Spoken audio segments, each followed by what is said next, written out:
Imagine a world where weakness becomes the ultimate weapon. A child born broken, destined to die, who rises to command armies and reshape empires. This is the legend of Ivar the Boneless, the Viking who turned his curse into conquest. 22 broken bones before turning 10. A boy who should not have survived, bones that bend like green branches in the wind. The healers say he will die before his first winter. His father, Ragnar Lothbrok, the most feared Viking in Scandinavia, looks at his newborn son and sees something no one else can see. He does not see weakness. He sees pure fury concentrated in a fragile body that defies every law of nature. The year is 832 AD. On the coasts of what we now call Denmark, a woman named Aslaug gives birth amid screams that pierce the wooden walls. The midwives recoil when they see the baby. His legs will not support him. His bones seem made of soft wax. They whisper forbidden words among themselves. Malformation, curse of the gods. Ragnar takes the child in his enormous arms with a delicacy no one would expect from a man who has plundered half of England. The baby does not cry. His blue eyes stare fixedly at his father with unnatural intensity. Ragnar smiles, a terrible smile that makes the midwives lower their gaze to the fur-covered floor. They name him Ivar, Ivar the Boneless in Old Norse. The name is an insult turned into identity. But this boy who should die will transform that insult into the most terrifying war cry the British Isles will ever hear. Because the disability of his body will become the deadliest advantage any Viking warrior has ever possessed. Ivar's brothers grow strong and tall like oaks. Bjorn Ironside develops muscles like stones beneath his tan skin. Ubi moves with the grace of a hungry wolf. Sigurd, snake in the eye, practices with the bow until his arrows can pierce a shield at 100 paces. They all learn to walk, run, jump. Ivar watches them from the ground, where he remains seated, motionless as a wooden statue. But while his brothers train their bodies, Ivar trains something far more dangerous: his mind. He spends hours listening to the skalds, the ancient poets who memorize sagas of past generations. He learns every battle Ragnar has fought, every strategy that worked, every mistake that cost lives. He memorizes trade routes, political alliances, the hidden weaknesses of every jarl from Norway to Denmark. His brain becomes an arsenal. By age 8, Ivar can already verbally dismantle any grown man. His tongue cuts deeper than any sword forged in the smithies of Kattegat. Ragnar's warriors learn to fear him as much as they respect him, because Ivar has a sinister gift for finding each man's secret insecurity and driving it home like a knife between the ribs. No one dares mock his legs after he publicly humiliates 3 seasoned warriors. Ragnar watches his son's development with growing fascination. He knows he has fathered something unique. The other boys may become good warriors, perhaps even respectable jarls. But Ivar will be different. He will be the kind of leader men follow into death without question, the kind of enemy who keeps Christian kings awake during the dark, long winter nights of Britain. The decisive moment comes when Ivar turns 11. Ragnar gathers his sons in the great hall of Kattegat. Torches cast dancing shadows on walls decorated with shields captured in battle. Ragnar presents them with a simple but brutal challenge. They must plan a raid against a fortified monastery in Northumbria. The son, whose plan is best, will lead the next real expedition alongside his legendary father. Bjorn proposes a frontal assault with battering rams and ladders, brute force against stone. Ubi suggests a night attack using darkness and surprise. Sigurd speaks of besieging the place until hunger forces surrender. All solid plans, executed 1,000 times before by 1,000 generations of Vikings who plundered these Christian coasts for over a century without rest. Then Ivar speaks. His voice is quiet, but each word falls like a stone into still water. "We will not attack the monastery," he says. "We will let them come to us." The men in the hall exchange confused glances. Ragnar leans forward on his carved wooden throne. His eyes shine with the same fire that burns in the torches. "Continue," he orders his son, and Ivar unfolds his plan with the precision of a master skald reciting an ancient saga. They will send messengers to the villages near the monastery. They will say a small group of Vikings shipwrecked on the coast. Only 20 men without supplies or heavy weapons. The Christian monks, always eager to prove their piety and gain favor with their god, will organize a rescue expedition to capture these vulnerable pagans and convert them. But when the monks and their armed guards arrive at the coast, they will find not 20 starving men, but 200 Viking warriors hidden in the surrounding forests. The Christians will be trapped between sea and sword. Their best fighters will be far from the monastery. The defenses will be almost empty. Then, the real Viking army will strike the monastery from the opposite side. They will take it without losing a single man on the defensive walls. Absolute silence fills the great hall. The warriors process what they have just heard. This is not merely a military plan. It is a perfect psychological trap. It uses Christian beliefs against them, turning their supposed virtue into their most exploitable weakness. Ragnar Lothbrok slams his fist against the arm of his throne. The wood cracks under the impact. The sound echoes like contained thunder between walls too narrow. Ivar will lead that raid, Ragnar declares. Protests erupt immediately. The older brothers argue.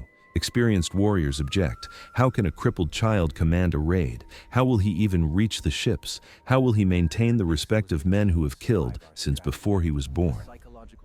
Ragnar raises one enormous hand, and silence falls again like snow on a frozen graveyard. They will build a special shield for Ivar, not an ordinary shield held with the left arm while the right wields a sword. This shield will be a mobile platform with reinforced iron-rimmed wooden wheels. Ivar will sit upon it like a jarl on his throne. 4 men will drag him into battle using thick hemp ropes, braided as thick as a human wrist. From that elevated position, he will direct the battle with full view of the field. The smiths of Kattegat work for 7 days and 7 nights without rest. The constant hammering of hot metal on anvil becomes the heartbeat of the entire settlement. They forge something that never existed before in Viking history, a personal war chariot designed specifically to transform a man's greatest weakness into his most distinctive and memorable feature. When finished, the construction is a brutal masterpiece of primitive yet effective Nordic engineering. The shield chariot is circular, 2 meters in diameter. The surface is covered with hardened ox leather, reinforced with crossing iron bands forming geometric patterns. In the center sits a cushioned seat of wolf pelts, where Ivar can sit cross-legged. 4 iron rings welded to the edges allow the drag ropes to attach. The wheels are small but sturdy, made of solid oak with metal rims. Ivar tests his new mobile throne on the training fields outside Kattegat. Warriors pull the ropes while he sits in the center, directing movements with precise hand gestures: left, right, advance, stop, turn. The men quickly learn to interpret each signal as if they were extensions of Ivar's brain. But Ivar refuses to be merely transported like inert cargo. He demands weapons designed for his unique combat position. The smiths create spears with extra-long shafts he can throw from his elevated height, perfectly balanced hand axes for short-range throwing, and a composite bow he can shoot while seated. Every weapon is calibrated to compensate for his lack of mobility, with deadly reach and precision. Weeks pass, and Ivar trains relentlessly. His upper body develops until it becomes grotesquely muscular in contrast to his useless legs. His arms can break wooden boards with a single blow. He can crawl across the ground using only his hands faster than many men can run. He develops a pain tolerance bordering on the inhuman. Warriors see him crawl over broken glass during training without emitting a single groan. The time comes to sail for Northumbria. 15 longships depart Kattegat with sails spread, catching the north wind. Ragnar Lothbrok travels on the lead ship alongside Ivar and his older brothers. The sea is restless, but navigable. Waves strike the wooden hulls, producing that rhythmic sound every Viking knows from childhood, the sound of adventure, plunder, and glory waiting beyond the gray horizon. During the crossing, Ivar studies maps drawn on cured sheepskin. He memorizes every bay, every river, every point where the British coast is vulnerable to quick landings. His brothers practice swordplay on deck. Ivar practices something different. He practices reading faces. He observes every warrior on the ships, identifying who is loyal, who is ambitious, who will follow orders without question, and who will need to be controlled through fear or calculated manipulation. They land on a black sand beach 3 days later. The ships are dragged ashore with that rasping sound of wood against stone, announcing the arrival of the men from the north. Vikings leap into knee-deep cold water and begin unloading supplies. Ivar is lowered onto his shield chariot with ceremonial care. His feet never touch the salt water. He's already seated on his throne when the first scouts return with information about the target monastery. The plan unfolds exactly as Ivar designed it weeks earlier in Kattegat's Great Hall. Viking messengers disguised as peaceful Nordic traders approach nearby villages. They tell elaborate stories of shipwrecked companions needing Christian aid. The fearful but faith-bound villagers carry the news to the monastery of Lindisfarne. The abbot, a man named Hebert, calls an emergency council to decide what to do with these apparently vulnerable pagans. The trap is set. The monks of Lindisfarne, together with 40 Saxon warriors armed with spears and shields, march toward the coast where the supposedly shipwrecked Vikings wait. They carry chains to bind the prisoners. They bring priests to begin immediate conversions. They carry a dangerous arrogance born of believing their Christian God will protect them from any danger. While they perform their pious and merciful work, they walk straight into their own annihilation. When they reach the indicated beach, they indeed find 20 Vikings waiting by a small bonfire. The Saxons advance confidently. Chains jingle in their hands. Then, the surrounding forest explodes into movement. 200 Viking warriors emerge like wolves from hidden burrows. The Nordic war cry tears the British afternoon air with pure acoustic violence. The massacre lasts less than 20 minutes. The Saxons are completely surrounded with no chance of escape or proper defensive formation. They try to regroup, but panic consumes them. Some run into the sea and drown in the desperate attempt to swim nowhere. Others fall with Viking axes buried in their skulls. Abbot Hebert dies with a frozen look of surprise on his face as his blood soaks his white monastic robes until they turn dark crimson. While this carnage unfolds on the beach, Ivar leads the second group of warriors toward the now undefended monastery. His shield chariot rolls along the dirt road with its carriers, running at full attack speed. Ivar advances like an impossible figure, a crippled boy leading seasoned warriors into plunder. The remaining monks at Lindisfarne hear the thunder of his arrival and barricade themselves in the main chapel, praying fervently for miracles that will not come. The monastery doors are solid, but not designed to withstand a determined Viking assault. Warriors use a tree trunk as an improvised battering ram. They strike once, twice, 3 times against the reinforced wood. Iron hinges groan. On the 4th blow, the doors burst inward in an explosion of splinters and dust. Vikings flood the inner courtyard, howling like beasts released from cages kept too small for too long. Ivar enters the monastery on his shield chariot like a conquering emperor entering a defeated city. The remaining monks kneel in the chapel with hands clasped in desperate prayer. Their voices recite Latin psalms that echo against cold stone walls. Ivar observes the scene with an impassive expression. He feels neither compassion nor cruelty. He feels clinical curiosity about these strange creatures who worship a god nailed to wood. He orders his men to separate the monks into 2 groups, the old and sick to the left, the young and strong to the right. Vikings obey, dragging the religious by their dark habits. Some monks weep. Others maintain trembling but continuous prayers. Ivar points to the right group. These will live, he declares.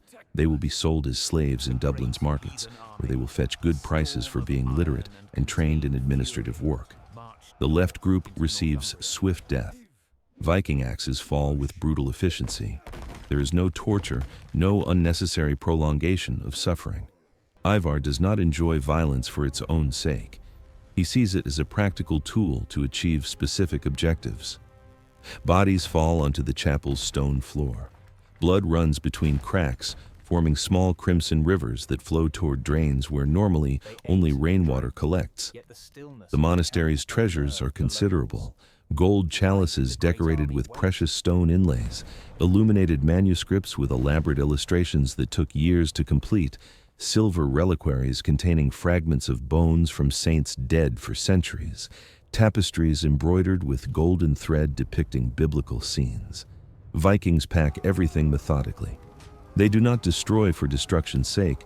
Every object has value in Scandinavian markets, where these Christian artifacts are considered fascinating exotic curiosities. But Ivar finds something more valuable than gold. In the monastery library, he discovers parchments containing detailed maps of all Northumbria, trade routes, locations of other equally rich monasteries, Saxon fortresses with annotations on the number of stationed warriors. The monks have meticulously documented their own kingdom, never imagining this information would fall into enemy hands. Ivar rolls these parchments with almost reverent care and stores them in a sealed leather tube. The complete sack of Lindisfarne takes 3 days. Vikings establish a temporary camp within the monastery walls. They eat the stored food. They sleep in the monks' cells. Some get drunk on communion wine found in oak barrels in the underground cellars. Ivar does not drink. He keeps his mind clear, observing everything, mentally noting which warriors maintain discipline and which become useless when alcohol floods their systems. Ragnar Lothbrok arrives on the 3rd day after securing the coastal area. He enters the monastery and finds his 11-year-old son seated on the former abbot's throne. Ivar has organized the loot into piles categorized by value and portability. He has personally interrogated every surviving monk, extracting information about Saxon defenses in the region. He has established efficient guard shifts to prevent surprise counterattacks. Ragnar looks at his 11-year-old son and sees something that fills him simultaneously with pride and indefinable apprehension. The return voyage to Kattegat is triumphant. The 15 longships sail heavy with treasure and slaves. Vikings sing victory songs heard miles away over dark waves. Ivar stands at the prow of the lead ship, watching the horizon where gray sky meets even grayer sea. His mind is no longer in Lindisfarne. He's already planning the next raid, the next conquest, the next step on a ladder only he can see in its entirety. In Kattegat, news of his success spreads like fire through dry forest. The crippled boy who should not have survived his first winter has led one of the most successful raids in years. Skalds begin composing songs about Ivar the Boneless. Stories grow exaggerated with each retelling. They say he can kill a man with a single look. They say the gods took his legs to compensate for giving him a brain too powerful for a normal body. The following years transform Ivar from child prodigy to genuine military leader. By age 15, he has participated in 12 successful raids. By 18, he commands his own independent fleets. His reputation grows to near mythic proportions. Saxons learned to fear the name Ivar as much as they feared Ragnar. But while Ragnar was predictable in his direct ferocity, Ivar is unpredictable. He attacks from unexpected angles using tactics no one anticipates until it is too late. In the year 856 AD, Ragnar Lothbrok decides to undertake his most ambitious raid. He plans to strike directly at Wessex, the most powerful Saxon kingdom in all England. King Aella of Northumbria has fortified his coasts after decades of Viking attacks. But Ragnar believes that with enough ships and warriors, he can break these defenses and plunder the rich inland cities. It is a bold plan that could make him the most legendary Viking who ever lived. Ivar warns against this raid. He has studied the map stolen from Lindisfarne. He has interrogated enough Saxon slaves to understand Wessex's true military strength. He knows the coastal defenses are only the first layer. Inland wait Saxon armies trained specifically to counter Viking tactics. Ragnar is walking into a trap. But Ragnar Lothbrok is old now and needs one final glory before death claims him. Father and son argue for hours in Kattegat's Great Hall. The tension between them is palpable, like electricity before a storm. Ragnar argues that audacity has always worked. Ivar counters with cold numbers and tactical analysis. Neither convinces the other. Finally, Ragnar makes his decision. He will go to Wessex with or without Ivar's support. It is his destiny, he declares. The gods call him to perform this last impossible feat that will cement his name in eternity. Ivar lets his father depart with only 2 ships and 120 warriors. It is a ridiculously small force for the proposed task. Ragnar knows it. Everyone knows it. But there is something suicidal about this expedition that fascinates the Vikings. The idea of dying gloriously in battle against impossible odds holds more appeal than living additional years in boring peace. Ivar does not share this romanticism. He prefers victory over glory. He prefers survival over heroic death. Weeks pass without news, then months. Finally, a Saxon ship arrives with ambassadors from King Aella.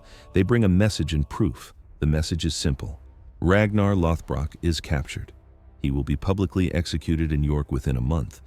The proof is a gold ring Ragnar always wore, a ring Ivar recognizes immediately.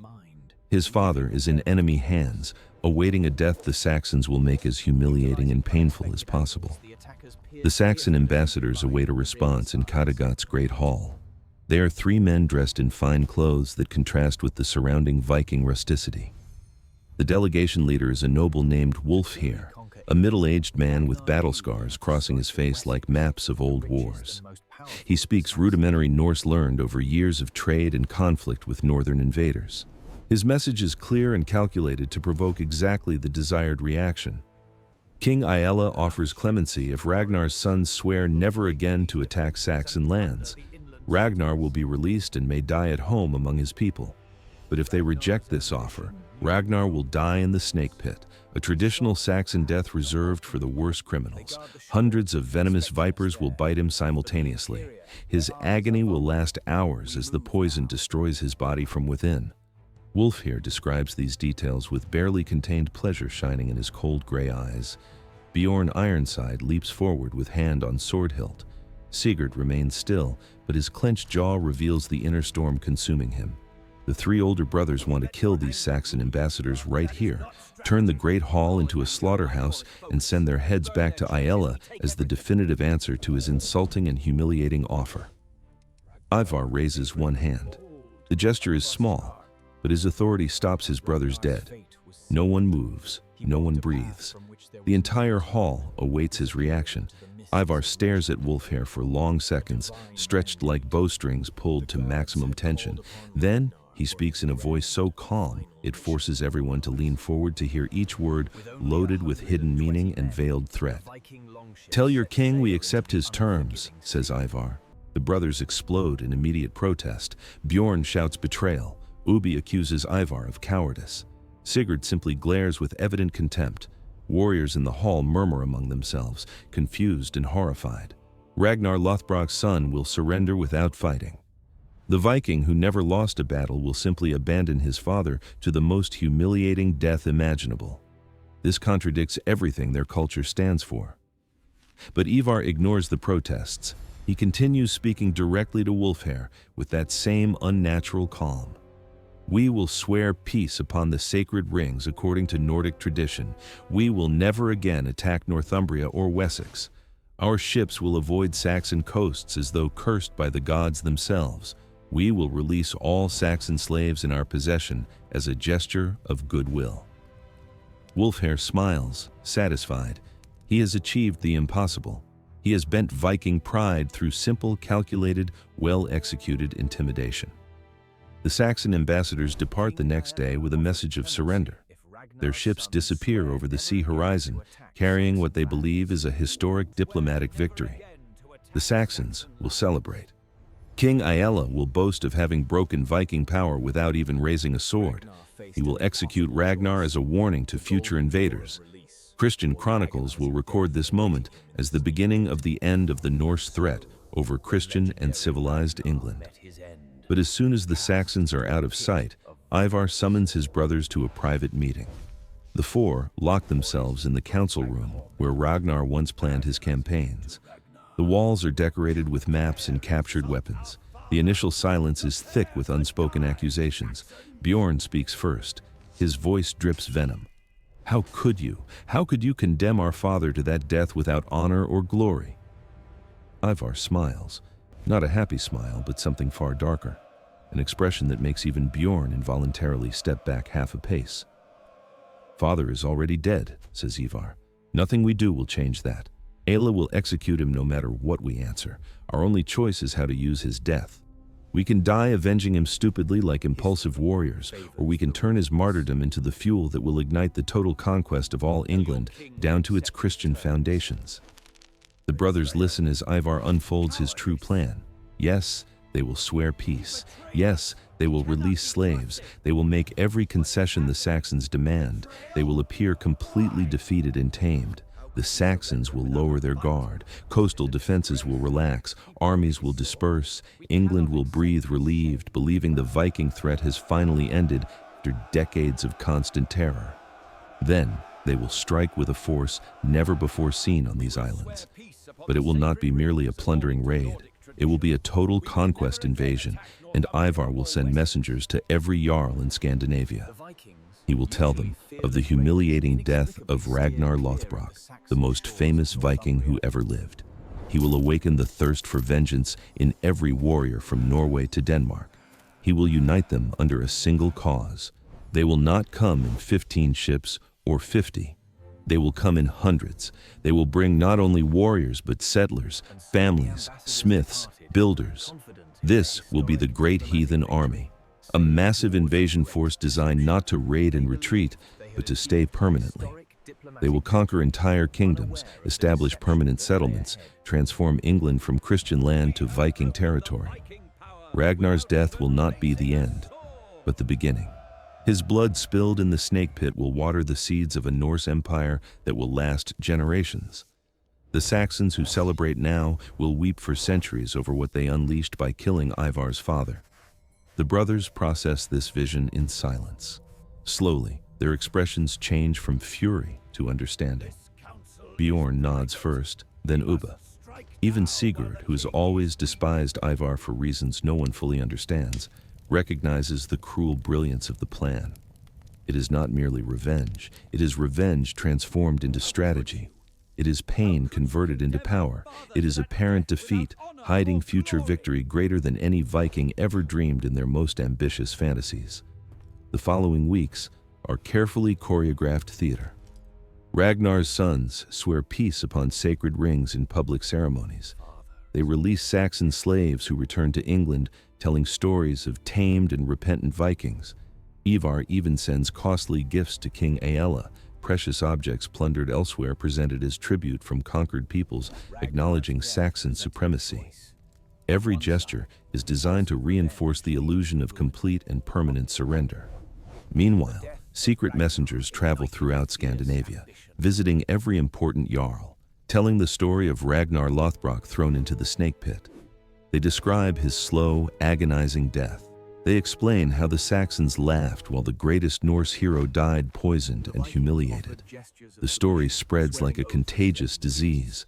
Fury grows in every hall, every village, every Viking heart that hears the terrible tale.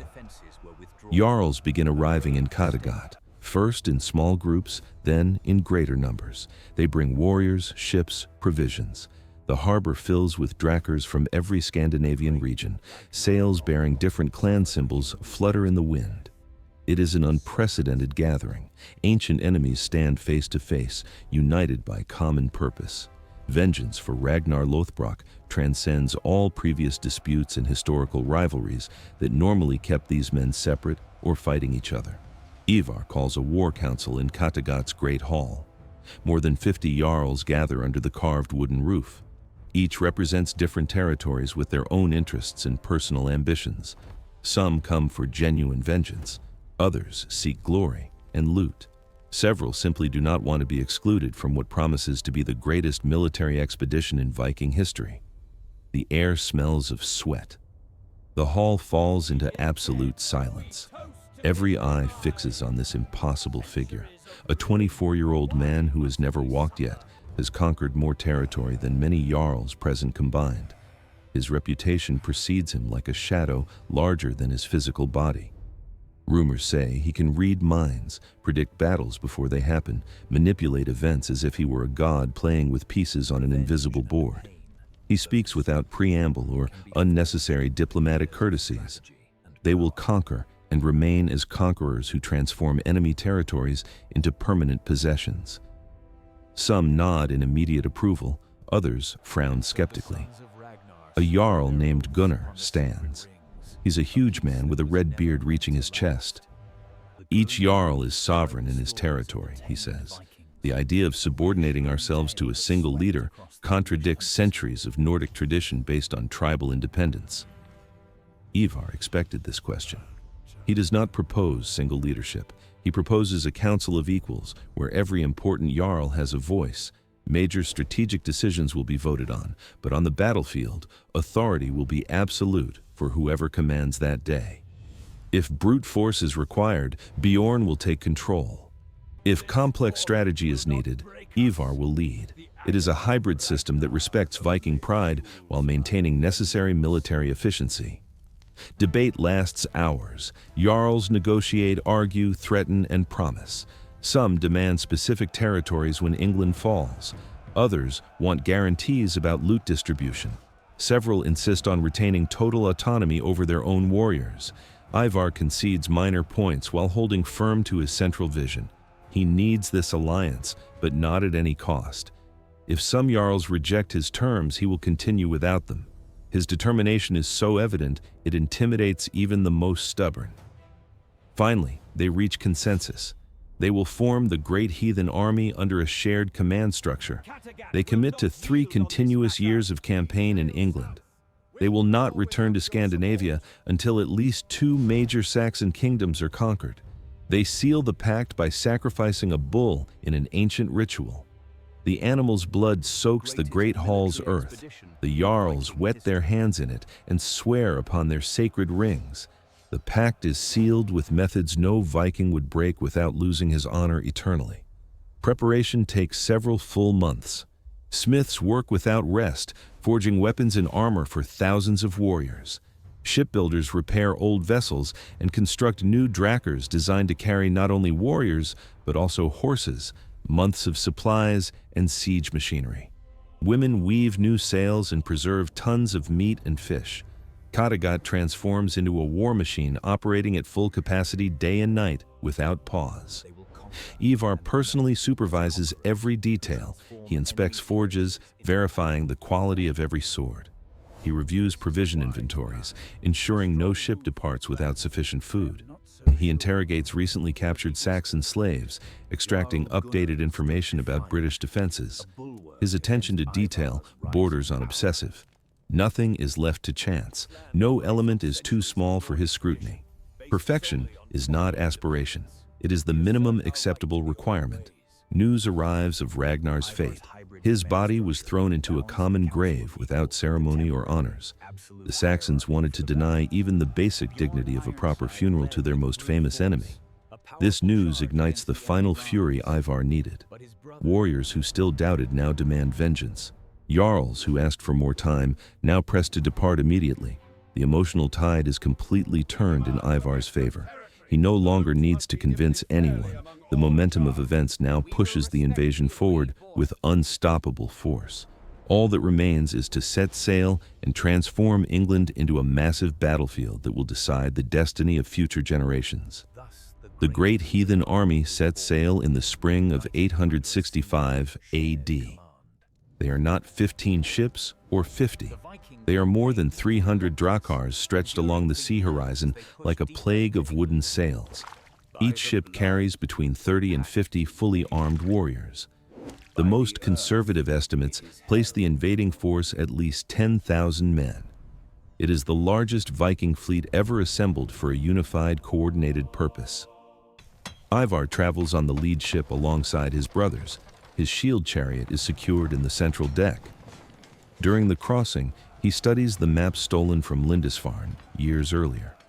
He memorized every detail long ago, but reviews them constantly, seeking advantages others would miss. His mind functions like the wheels of his chariot, always turning, always moving forward, even when his body remains static. Warriors watch him with a mixture of respect and primitive superstition, difficult to quantify. They land in East Anglia. King Edmund is a pious man who prefers diplomacy over war. His coastal defenses are minimal. Local Saxons watch in terror as hundreds of Viking ships fill every available bay.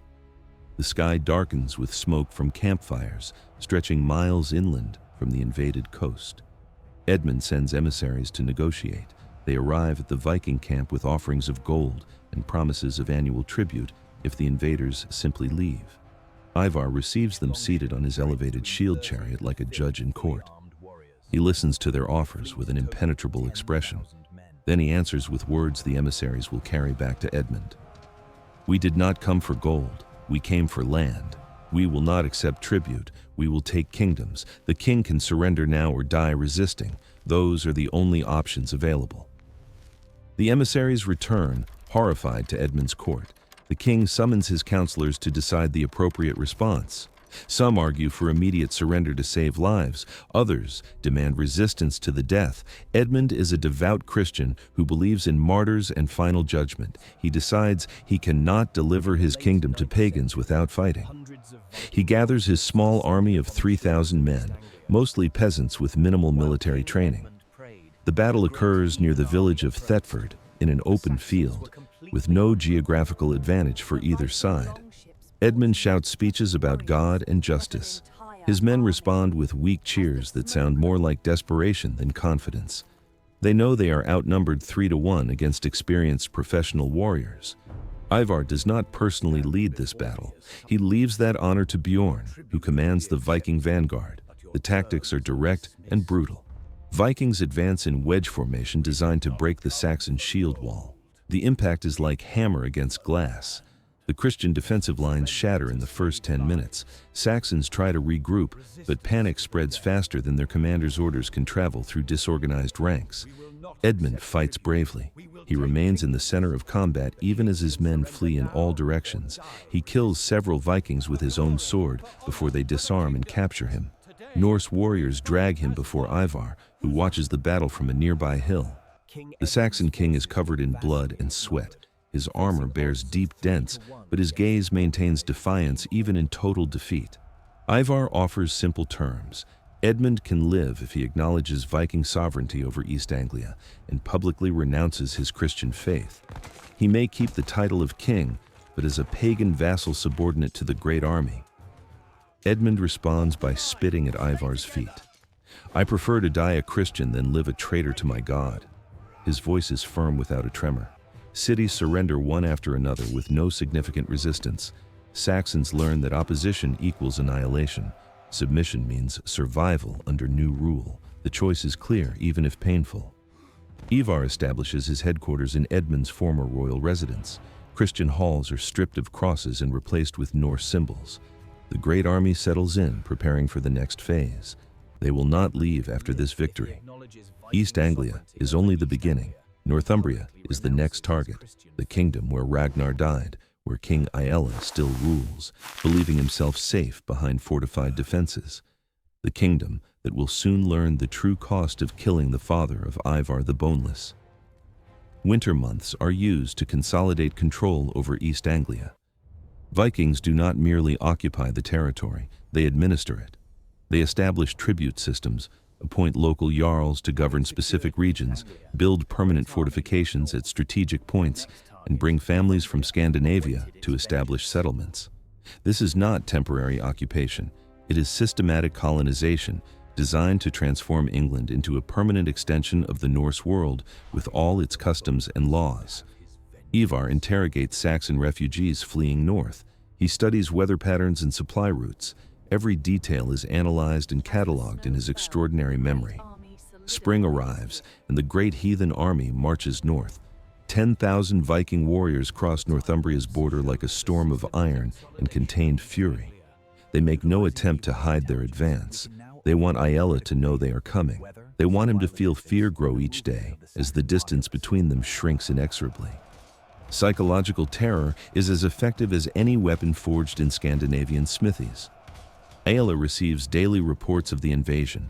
His scouts describe a massive force sweeping everything in its path. Entire villages evacuated, churches burned. Saxons flee toward York, seeking protection behind the capital's walls. Aella summons allies, requesting urgent reinforcements. But other Saxon kings hesitate. East Anglia fell in weeks. No one wants to face the Great Army without honest guarantees of victory. No one can offer. York prepares for siege. Walls are reinforced, granaries filled, wells dug inside the city to secure water for months. Aella has 5,000 soldiers defending the capital, respectable numbers, but insufficient against the approaching Viking tide. The king spends sleepless nights walking the walls, watching the horizon, waiting to see the first glint of enemy standards approaching his doomed city. Ivar arrives outside York in mid-spring. He establishes camp beyond arrow range, but close enough for defenders to see the invading force's magnitude. Hundreds of tents stretch across surrounding fields. Bonfires burn day and night. Smoke forms a permanent cloud over the landscape, transformed into military preparation. Saxons on the walls watch in horror, counting ships, tents, warriors until they lose count and hope. But Ivar does not order an immediate attack. He waits. Days pass without visible military action. Vikings simply camp, eat, drink. Saxons inside York grow confused. Why do they not attack? What are they waiting for? Tension becomes more unbearable than any direct battle. Defenders' nerves wear thin, watching the enemy simply exist outside their walls, doing nothing obvious or explainable by traditional military logic. Then Ivar sends a message. He wants to meet Aella personally, without guards, just the two leaders face to face in neutral ground between the armies. Aella initially refuses, considering it an obvious trap, but Ivar insists, offering guarantees. If Ivar dies during the meeting, Vikings will permanently withdraw from Northumbria. The Saxon king finally accepts, moved by curiosity about what Ragnar's son could possibly want to discuss before the inevitable battle. They meet in an empty field, visible from both armies. Aella arrives on horseback in full armor. Ivar arrives on his shield chariot, pulled by his 4 loyal bearers. The two men study each other in silence. Aella sees a crippled youth who should not threaten anyone. Ivar sees an old king clinging to power he has already lost without knowing it. The contrast is almost comical. Almost. Aella speaks first. He asks what Ivar wants. The Viking answers with brutal simplicity. He wants Aella to experience exactly what Ragnar experienced: the snake pit, slow death by poison, public humiliation, denial of honorable burial. Every detail will be meticulously replicated. But first, Aella will watch his city fall, watch his people enslaved, watch his kingdom disappear from the map. Only then will he die, knowing his entire legacy was systematically destroyed. The Saxon king tries to negotiate, offering gold, territories, anything. Ivar interrupts, raising one hand. There is no negotiation possible. This is not about wealth or land. This is about blood debt paid with blood multiplied. Ragnar was one man. Aella will pay with an entire kingdom. The mathematics are simple. The conversation ends. Both leaders return to their lines knowing words are finished. Only violence remains. The siege begins at dawn the next day.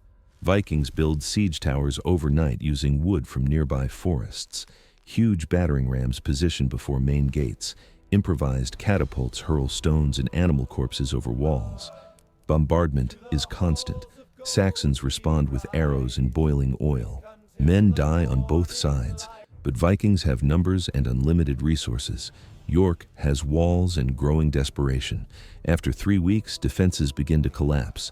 A section of wall gives way under constant bombardment. Vikings flood the breach, howling like wolves. Street fighting is wild and chaotic. House by house, street by street, Saxons fight with desperate bravery, but are exhausted after weeks without proper sleep. Vikings are fresh, constantly rotating troops. The outcome was never in doubt, only the duration. Aella is captured attempting to flee through secret tunnels beneath the city. Vikings knew these tunnels. Saxon slaves sold the information days earlier. The king is dragged before Ivar, who watches from his mobile throne positioned in York's central square. The city burns around him. Screams fill the air, but Ivar has eyes only for the man who killed his father, now kneeling in the mud. The snake pit is constructed in the same public square. It is a deep stone-lined hole. Vikings have collected hundreds of snakes from surrounding fields. Most are not venomous, but Aella does not know that. Ivar orders him stripped and thrown in. The Saxon king screams as he falls. Snakes writhe around his body. Terror on his face is absolute and childlike. Ivar watches without expression for hours while Aella suffers. He feels neither pleasure nor satisfaction. He feels completion, a circle closed, the debt paid according to terms set by the original creditor. When Aella finally dies from bites of the few real vipers mixed among the harmless ones, Ivar simply nods. His father is avenged. Northumbria has fallen. The Great Heathen Army now controls 2 Saxon kingdoms. But Ivar does not celebrate these victories. His mind is already on the next target, Mercia, the central kingdom of England, ruling the richest and most populated lands. King Burgred controls resources that make the already conquered kingdoms seem poor. Taking Mercia would mean controlling the economic and strategic heart of all England. Ivar's brothers suggest consolidating what has been conquered before expanding further. Bjorn argues they need time to assimilate new territories. Ubba points out warriors are tired after 2 years of continuous campaign. Sigurd mentions some jarls want to return to Scandinavia with their loot. All valid points from a conservative military perspective. Ivar rejects them all with a contemptuous gesture of his left hand. Momentum is everything in a war of conquest. Stopping now would allow remaining Saxons to regroup and strengthen. Burgred would negotiate alliances with Wessex, the most powerful southern kingdom. If they wait, they will face a unified Saxon coalition instead of divided kingdoms fighting alone. They must attack now, while fear still paralyzes their enemies, while Saxons still believe the Great Army is invincible and unstoppable, like an unleashed force of nature. The invasion of Mercia begins in autumn 867 AD. This time, Burgred has fortified every important city. He has moved supplies to defensible locations. He has hired mercenaries from across Europe. He even has limited military support from Wessex in the form of 500 experienced warriors. Resistance is fierce from the first day. Vikings encounter real opposition for the first time since the campaign began, years ago. Battles become brutal and costly. In one engagement near Nottingham, Vikings lose 300 men taking a Saxon fortress that held only 100 defenders. Ivar's tactics work, but the price in Viking lives rises dramatically. Some jarls begin openly questioning whether Mercia is worth the blood being shed. Cracks in the Great Army alliance start showing like fractures in thinning ice. Ivar responds to these doubts with an internal show of force. He calls a war council and declares any jarl who wishes to withdraw may do so freely, but if they leave, they will never again be welcome in Viking-controlled territories in England. They will be considered cowards and traitors. Their names will be erased from sagas. Their descendants will carry the shame for generations. The social threat proves more effective than any physical one could be. No jarl withdraws. Viking pride weighs heavier than fear of death. But the mood in camp changes. No more nightly songs or celebrations after victories. Men are exhausted. The war that promised quick glory has become prolonged, bloody work. Ivar feels it, but cannot show weakness. He must project absolute confidence, even as internally he calculates how much further he can push his men before they break completely. The decisive battle occurs outside Repton, a city with religious significance for Saxons. Burgred concentrates his entire army here, staking everything on a massive confrontation, 10,000 Saxons against 8,000 Vikings. Numbers slightly favor defenders, but Ivar holds advantage in experience and morale of professional warriors against mixed soldiers and forcibly recruited peasants. The difference is qualitative more than quantitative. Ivar designs an elaborate trap. He sends Bjorn with 2,000 warriors to attack the Saxon lines frontally. A calculated sacrifice. Bjorn knows he will probably lose half his men. He accepts because he trusts Ivar has a larger plan. While Saxons concentrate on repelling this frontal attack, Ubbi leads 3,000 Vikings in an enveloping maneuver through adjacent forests, the same tactic used at Lindisfarne years earlier, but on a massive scale. The maneuver works perfectly. Saxons trapped between 2 Viking forces panic. Burgred tries to reorganize his lines, but chaos is total.